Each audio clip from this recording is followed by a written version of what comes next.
Benson, I'm a who that. I'm a who that. Long as I'm living, I'm a who that. Lose or winning, I'm a who that. Sports coma, yeah, this is where we do that. Where we do that, where we do that, where we do that, where we do that, where we do that. Boogie like Benson, I'm a who that. I'm a who that. Sports coma, this is where we do that. Where we do that. Welcome, welcome, welcome. Somebody please better help. Running this thing like Elf. I thank God every day I'm not a felt. Go to YouTube live with Big Q and the guys. If you ain't ride or die, the bandwagon get flipped. Been marching in, that was way for the ring. I was yelling out your chain for the championship. Bucking on town, duck down. Falcons, pluck, get shut down. Panthers ain't much touchdown. The vision really belong to us now. So much hate on the Saints, you could probably tell. Ever since Bounty Gate hit the NFL, when things seem fishy, then you probably smell the crooked referees or Roger Goodell. Yeah, fucking like this, and I'm a who that. Every day I'm living, I'm a who that. Lose or winning, I'm a who that. It's the sports coma, this is where we do that. Where we do that, where we do that, where we do that, where we do that, where we do that. Boogie like Benson, I'm a who that. It's the sports coma, this is where we do that. You're listening to the Sports Coma with Big Q and the guys on the PRO Media Network.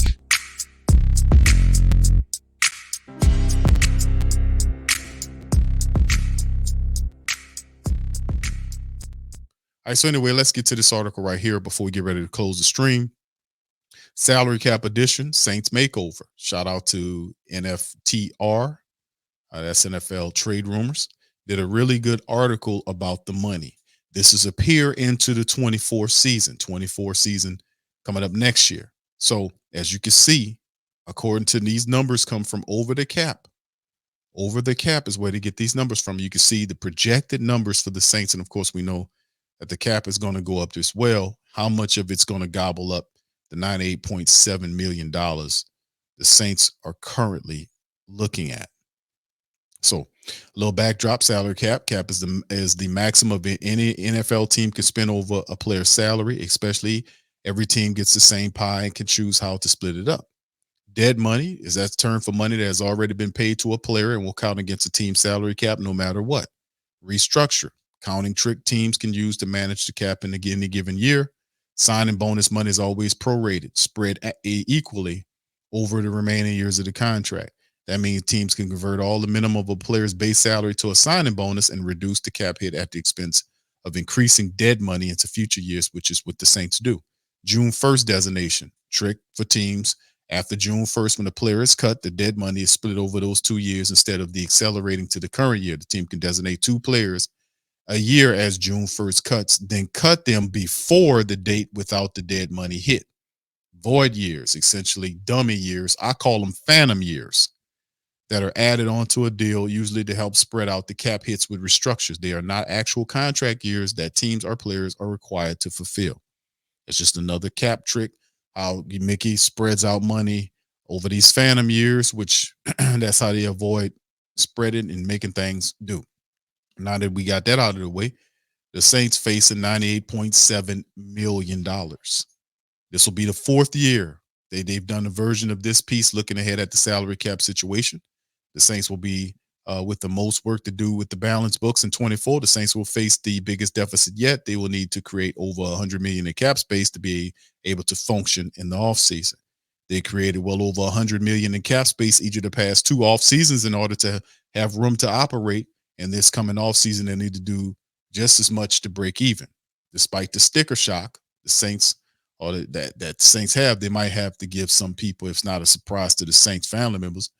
Saints have created over $100 million in cap space each of the past 2 seasons, are in a position partially by design. The Saints have been one of the most aggressive organizations philosophically when it comes down to cap management and restructuring contract for years. That's the trick of Mickey Loomis.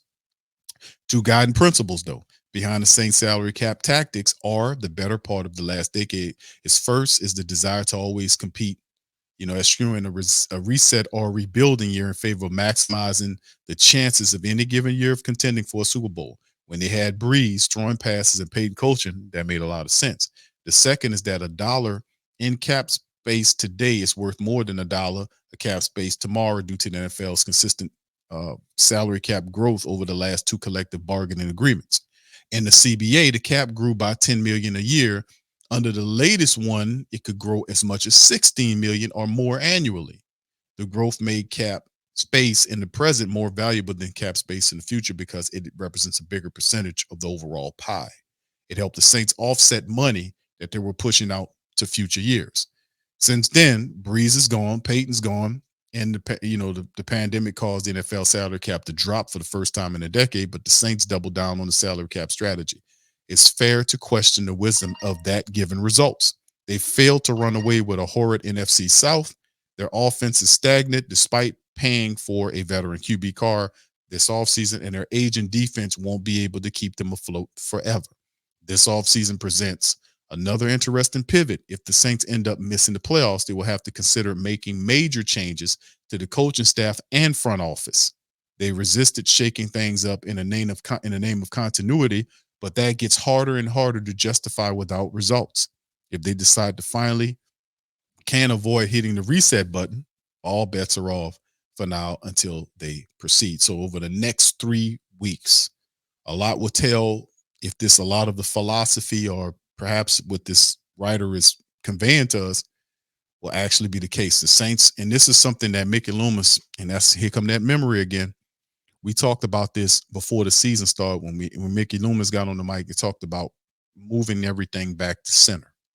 Stop doing all of the kick the can tactics that the Saints were using and kind of legislate it back to the center. That was his language or something to that degree, where he talked about getting away from the kicking can and being more responsible with the money for the Saints. That's what Mickey said. But of course, his actions have not conveyed that, right? Carr troubles. The challenge the Saints have already boxed themselves into some degree in 24. The Saints guaranteed Carr an entire $30 million base salary in 24, plus $10 million roster bonus in 25.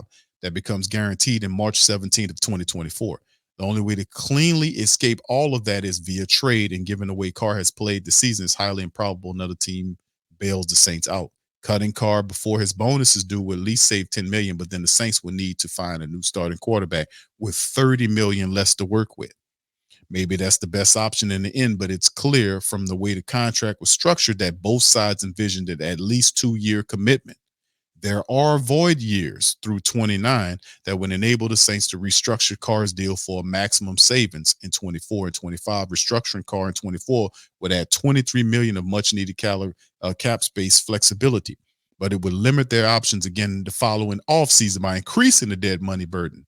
The Saints have to evaluate if that still makes sense, regardless of what the plan was back in March. So when you start talking about money and the fact that that's why the Saints have Carr propped up there with painkillers, broken ribs, everything, and they're just shooting them up with painkillers, because this is what at stake.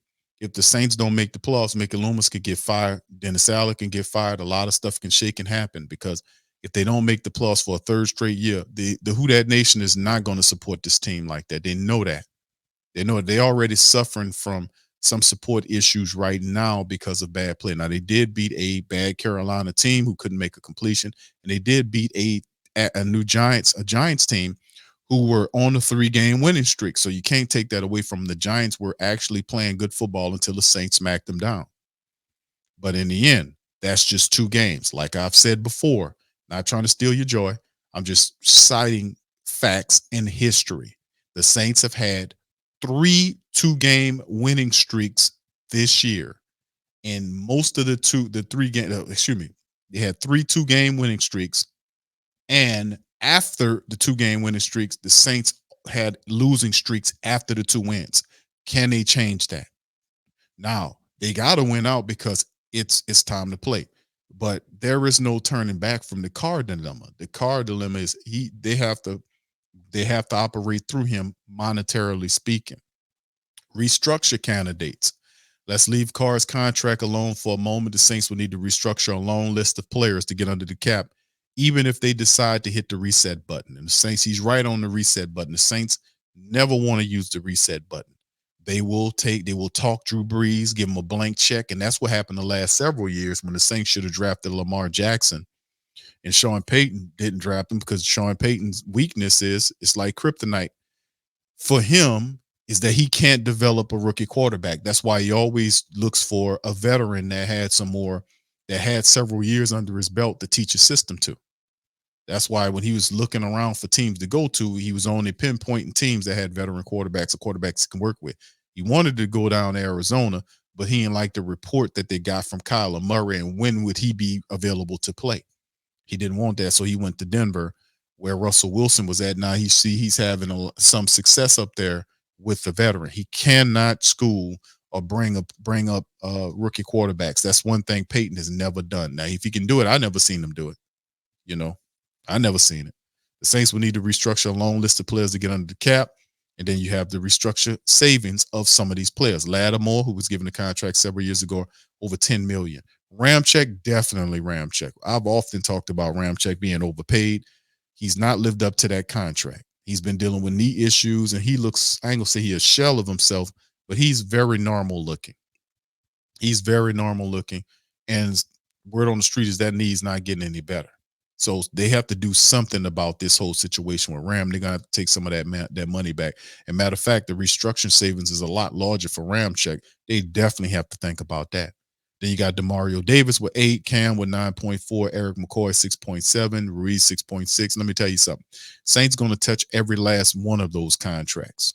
They're going to touch every last one of those contracts to get that $98 million or whatever the hell it is.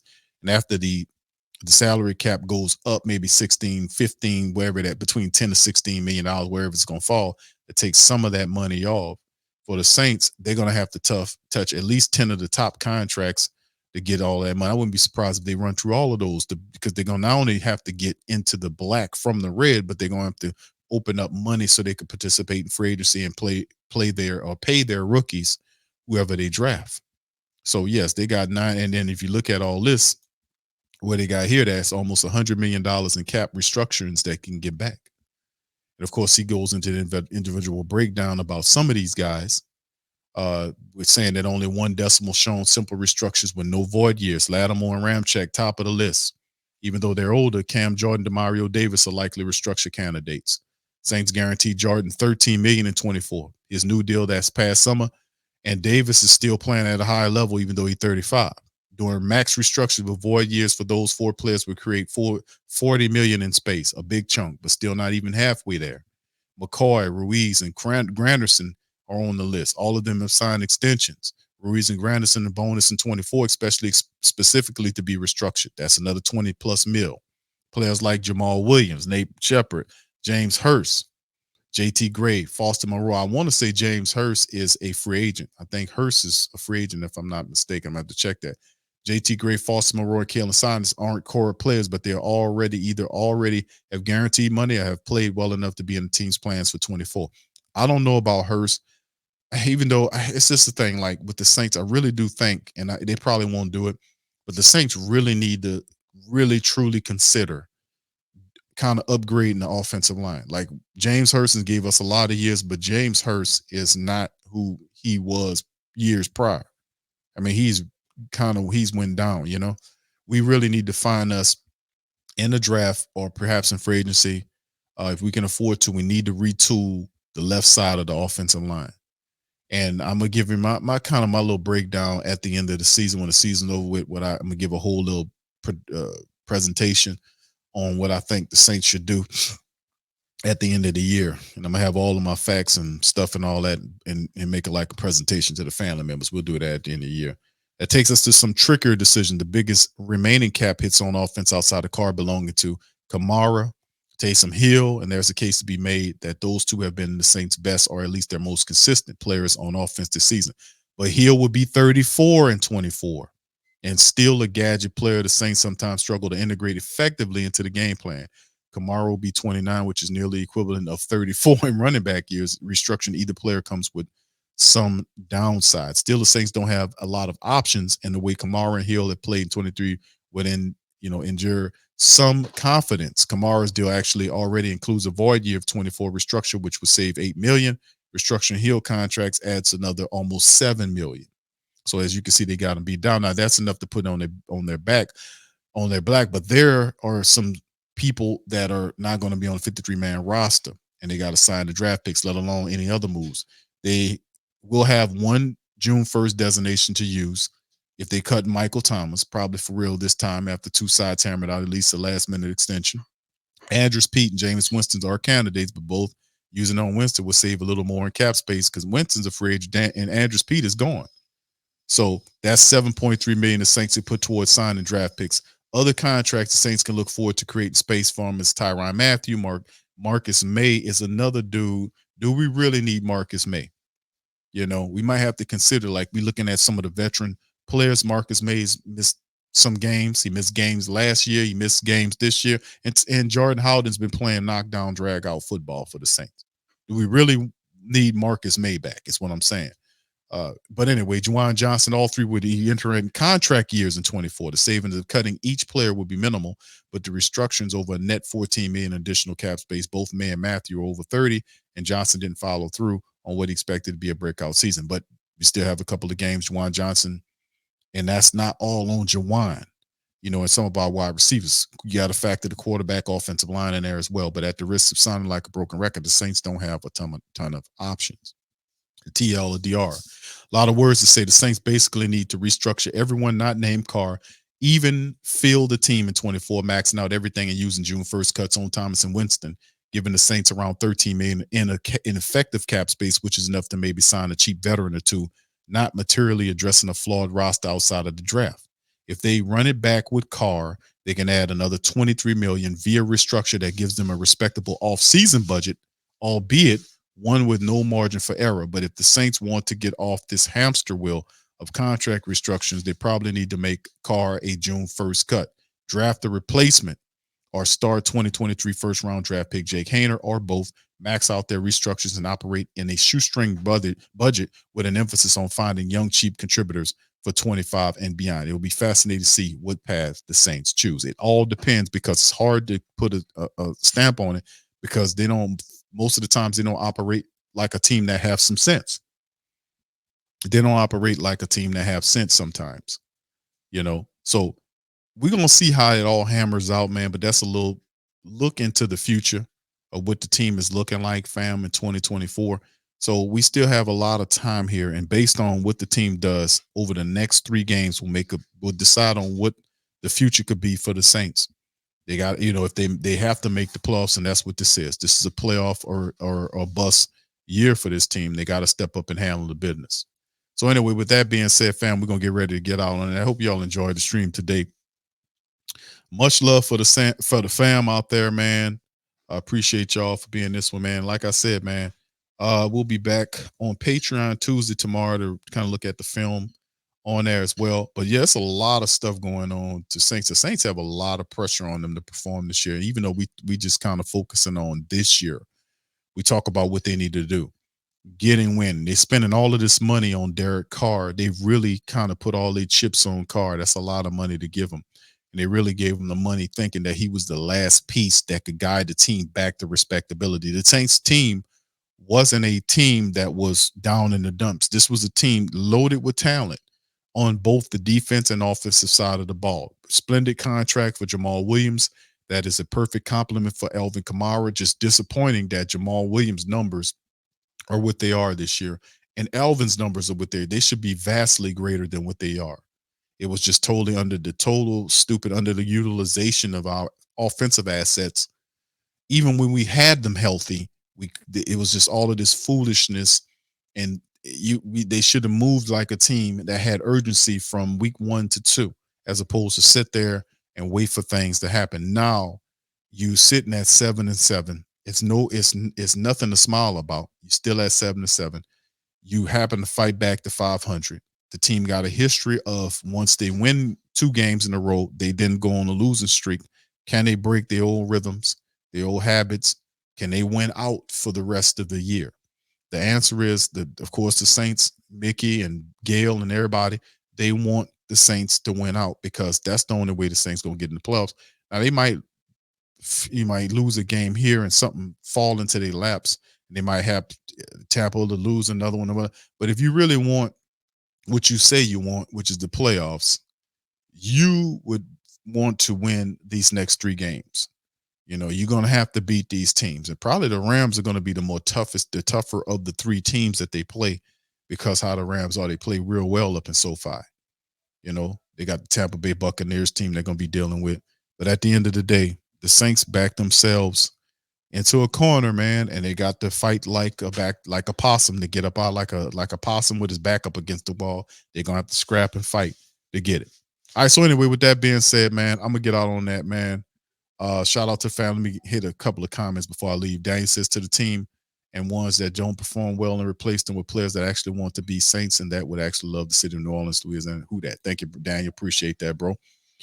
Much love. Appreciate y'all. But yeah, it's a lot going on, man. And hopefully, we can get this dub, man, and push past this stuff. But it's going to be interesting to see how this all is handled at the end of the season. So with that, I'm going to get on out of that. I appreciate y'all for hollering at me and listening to me today.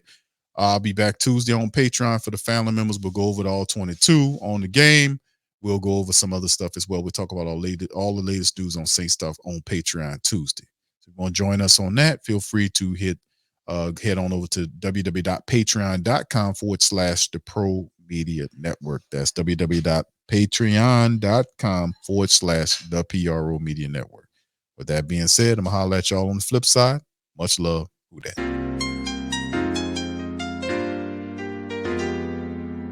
Yeah.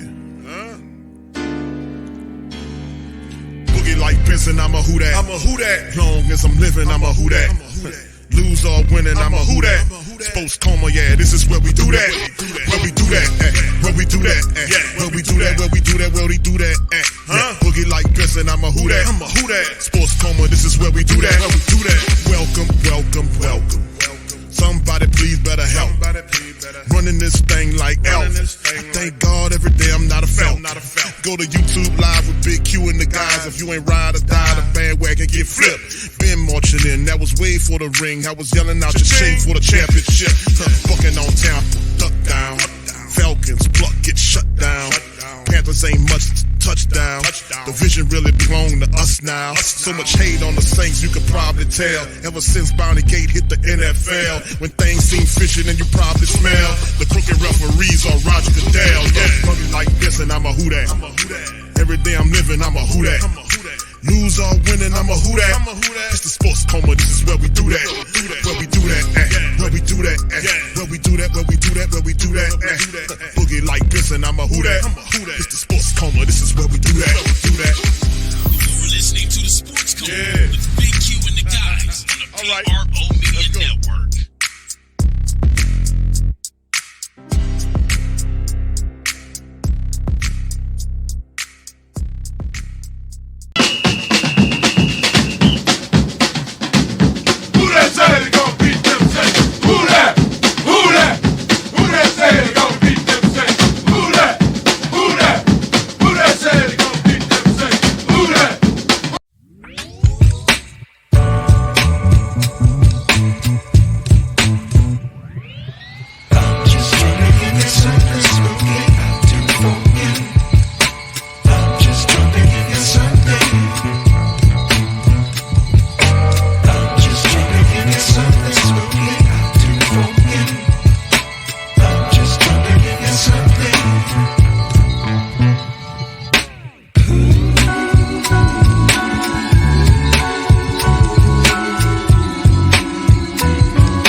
Store where you can go and buy all the latest merch to support the platform. Available at the Pro Shops, we have dozens of hundreds of products available for you and your family. Unisex tees for men and women, hoodies and sweatshirts, tank tops, kids and baby items, long sleeve tees, mugs, pillows, wall art, bath bedding, face masks, phone cases, stickers, bags, fanny packs, socks, hats, and many other items. Please feel free to check out the Pro Shops. The link is in the description section below. And remember, it helps the platform continue to grow. Check out the Pro Shop and who that too.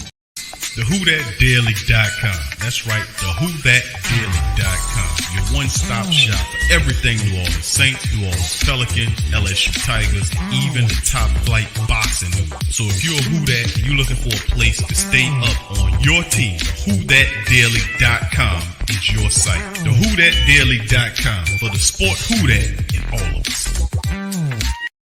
HomeBistro.com. Freshly prepared, home delivered, restaurant quality, gourmet